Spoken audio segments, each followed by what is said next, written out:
Hey, it's Melissa Ramos from Sexy Food Therapy. And if you are one of those people who doesn't believe that supplements or this natural stuff actually works for the common cold, well, think again, because this week is part 2 and I'm going to be talking to you a little bit about the supplement portion. Those that work and those that probably wouldn't help you out. So stay tuned for another week of your Red Couch Confessions.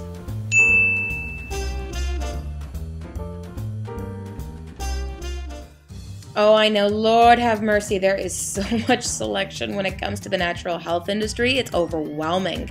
Not to mention all these ingredients that seem so foreign and some of them that you can't even pronounce. So instead of going into an actual supplement shop and talking about brands, I want to talk to you about individual ingredients so that when you take a look at these brands the next time that you can make your best educated guess and feel better right away. So what helps with the common cold? So when you have a cold, you're going to want to strongly take things that are antivirals, that are really going to kick that cold in the butt, like Goldenseal.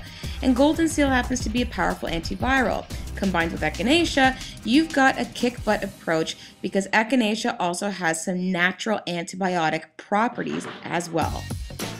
But what about those slippery elm lozenges that you find in health food stores? Well, if you have a dry cough, they'll definitely help to soothe and coat that sore throat to give you relief right away. And Elecampane? Well, Elecampane's great, especially if you've got a lot of mucus that you want to bring up.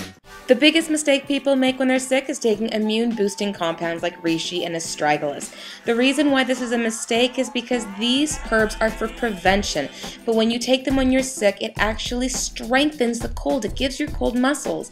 An interesting note, though, is this herb seen here, astragalus, makes an excellent immune-boosting chew toy for your pet. Sexy pet therapy, maybe? A word of caution on herbs, stay away from licorice if you have high blood pressure. The reason why is because licorice increases blood pressure. So if you see it in a formula, you're going to want to avoid it. Alright, so I want to leave you with a couple more supplements to discuss. One is oregano oil. How would you use it? One of the best ways that I actually like to use oregano oil is when I have that sort of gross, nasty tasting pit in the back of my throat. I will actually put about 3-4 drops of oregano oil in a little bit of water and gargle with it, and that helps to get rid of that right away.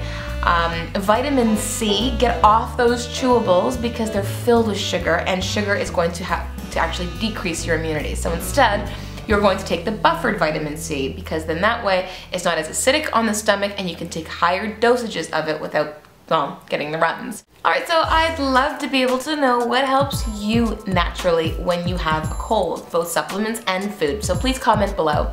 Otherwise, if you have any questions or confessions for next week, do let me know at melissa@sexyfoodtherapy.com.